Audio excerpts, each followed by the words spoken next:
Bonsoir à tous. Entre le 13 janvier 2013 et décembre 2014, notre invité a été placé 12 fois au moins en détention dans son pays. Il est djiboutien, homme politique opposant au régime du président Ismaël Omar Guelleh, président du Mouvement pour le renouveau démocratique et le développement, porte-parole de l'Union pour le salut national, une coalition de partis politiques d'opposition à Djibouti. Daher Ahmed Farah, bonsoir.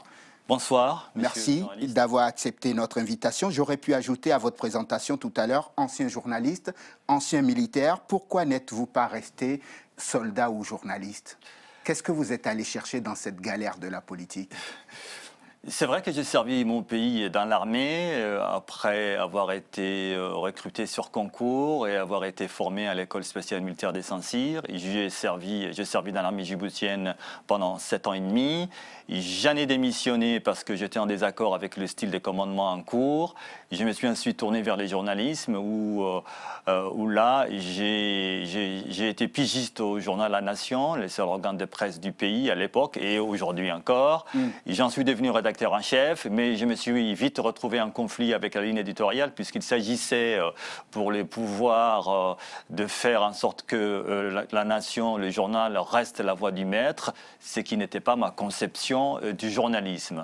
Finalement, au fond, oui, allez-y. Puis j'avais déjà un pied dans l'opposition. Je me suis engagé en politique avec la cofondation avec d'autres compatriotes, dont le premier président de notre parti, Mohamed Jamel Abbé, le premier parti légalisé d'opposition à Djibouti, le Parti du Renouveau démocratique. C'était en septembre 1992. Cela fait donc 23 ans que vous êtes en politique.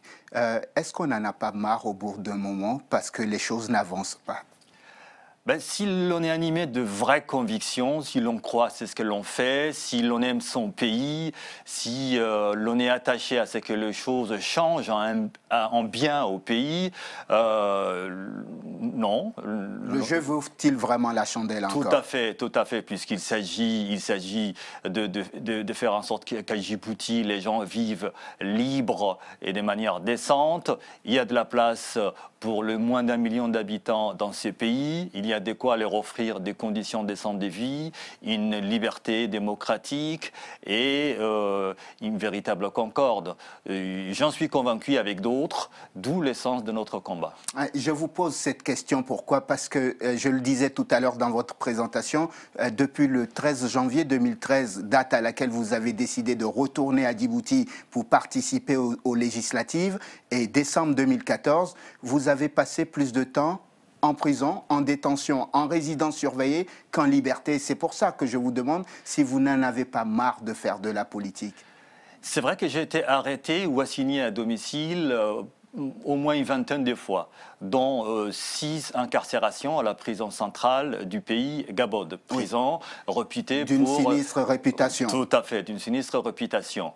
Mais les combats restent les combats avec ses difficultés et lorsque l'on s'y engage, c'est en toute connaissance des causes. Si j'ai bien travaillé, votre premier séjour en prison remonte à 1997. Tout à fait. En octobre 1997, je venais d'être élu à la tête du parti.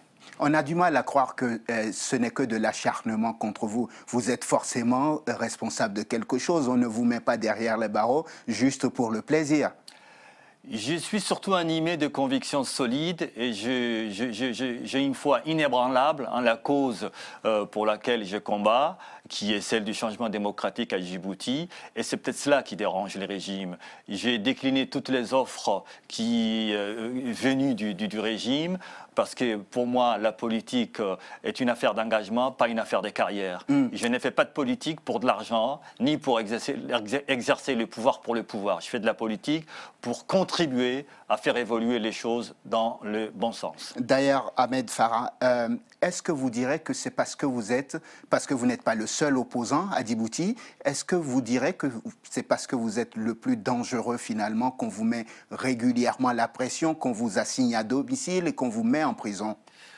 C'est possible que les régimes me perçoivent comme le plus dangereux des opposants. En tout cas, il doit avoir ses raisons pour s'acharner autant contre moi. J'imagine que ces séjours réguliers, c'est de la torture morale.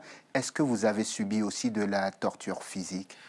Pas beaucoup de violence physique. Non, non, non, non. J'avoue que non, je n'ai pas été torturé.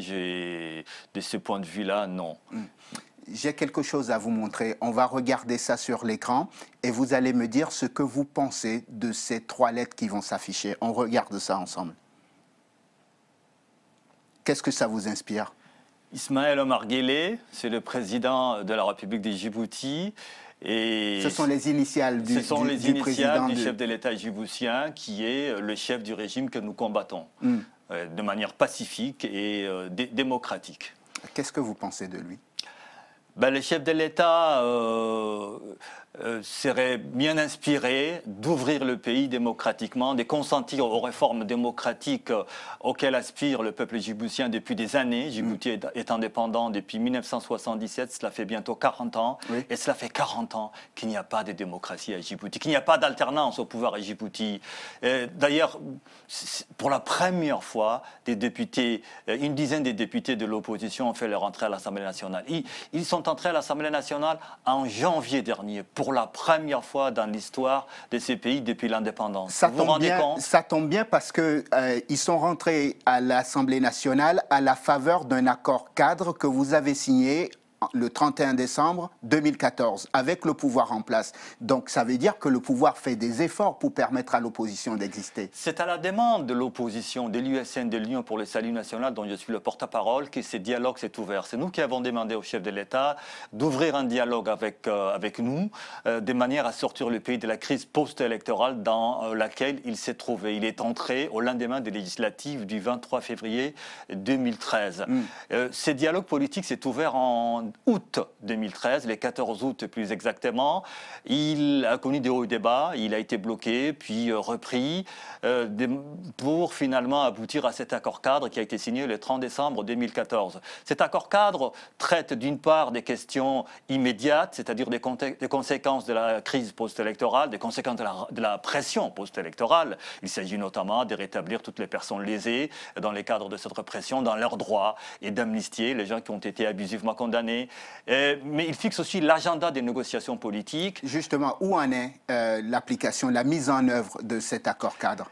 Les négociations n'ont pas abouti. Elles n'avancent pas, à la fois sur les questions immédiates et sur les réformes démocratiques. Donnez-moi un exemple de question immédiate sur laquelle les négociations n'ont pas avancé. L'amnistie des membres et dirigeants de l'USN qui ont été abusivement condamnés.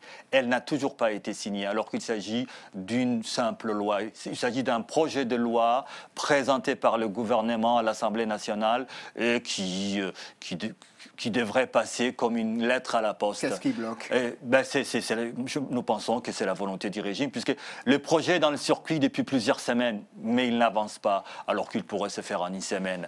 Autre point, toutes les personnes qui ont été licenciées de leur emploi ou qui ont été privées de leur activité économique privée ou qui ont été relevées de leurs fonctions électives, puisqu'il y a les maires de Djibouti et deux de ses adjoints ont été relevés de leurs fonctions électives, n'ont pas été rétablis dans leurs droits. Monsieur Daher, je vous pose une question. J'ai vu beaucoup d'opposants passer sur ce plateau. Vous avez presque le même discours. Pourquoi est-ce que tous les mots qu'il y a dans vos pays se ressemblent? C'est sûr qu'il y a des similitudes en Afrique, dans les pays d'Afrique où il n'y a pas de démocratie, où il y a des hommes forts au pouvoir, où il y a des régimes autocratiques. Il y a des similitudes. L'absence de démocratie, ou la démocratie des façades, les atteintes aux droits de l'homme, le harcèlement des opposants, tout cela se retrouve un peu partout dans les dictatures africaines et autres autocraties. Et c'est normal que dans ces conditions, nous ayons les mêmes discours. Si vous allez à Djibouti, et que vous sillonnez le quartier populaire des Djibouti, que vous sillonnez les centres-villes, que vous allez du côté des zones résidentielles, vous verrez que ce que je dis là est conforme à la réalité. C'est une réalité. On va évoquer encore un instant cet accord cadre du 30 décembre 2014. Dans cet accord cadre, l'opposition demande que l'organisation de l'élection soit confiée à la Commission électorale nationale indépendante. Exclu par, alors le président Omar Guelleh dit, oui, la CENI peut s'occuper globalement de l'élection, mais c'est au ministère de l'Intérieur de proclamer les résultats. Qu'est-ce qui ne vous convient pas dans ça? Nous voulons que la Commission électorale nationale indépendante, et sur le principe, nous sommes tombés d'accord avec les gouvernements, notamment avec son chef, qui n'est autre que le président de la République, nous voulons que la CENI s'occupe du processus électoral depuis la confection des listes jusqu'à l'annonce de résultats provisoires. Nous voulons qu'elle soit dégagée de la tutelle du ministère de l'Intérieur, parce que l'expérience nous enseigne que lorsque les ministères de l'Intérieur organisent les élections, elles sont entachées de fraude massive. Pourquoi les puissances qui ont leur base, les puissances occidentales, asiatiques, américaines aussi, qui ont leur base à Djibouti, ne sont pas plus regardantes sur la politique intérieure dans votre pays? Je crois que la question serait intéressante. Il serait intéressant de leur poser la question, mais nous, en tout cas, nous disons à ces puissances qui ont de chancellerie naturellement à Djibouti, nous leur disons que si la situation perdure, que si on laisse pourrir la situation à Djibouti, qui se trouve dans une région troublée, où tout autour de notre pays, il y a violence en Somalie, il y a violence au Yémen, et il y a tension entre l'Éthiopie et l'Érythrée. Si rien n'est fait, peut-être que ce havre de paix, entre guillemets, que Djibouti... Et cette partie stratégique peut embraser la région. Tout à fait. Il faut que les puissances amies, je pense à la France, je pense aux États-Unis d'Amérique, je pense à d'autres, il faut que ces puissances usent de leur influence pour que ce petit pays, qui a des atouts réels, qui peut offrir à ses habitants une démocratie digne de ses noms et des conditions décentes de vie, de la justice, du progrès, puisse évoluer et se sortir de sa situation. En 2016, il y aura des élections dans votre pays. Est-ce que vous ou le parti d'opposition, dont vous êtes le porte-parole, aura un candidat? L'USN, conformément à sa charte, les moments venus, et si les conditions sont remplies, proposera ou présentera un candidat à l'élection présidentielle. Quand vous pensez à votre pays, quels sont les 3 mots qui vous viennent? Mauvaise gouvernance, absence de démocratie, misère sociale et avenir incertain. Dayer Ahmed Farah, merci. C'est moi qui vous remercie. Je rappelle que vous êtes un homme politique de Djibouti, président du Mouvement pour le renouveau démocratique et le développement, porte-parole de l'Union pour le salut national, une coalition de partis politiques à Djibouti. Merci d'être venu dans l'entretien du jour. Merci à vous de nous avoir suivis. Je vous souhaite de passer une excellente soirée sur Télé Sud. On se retrouve demain pour un nouveau numéro de l'entretien du jour.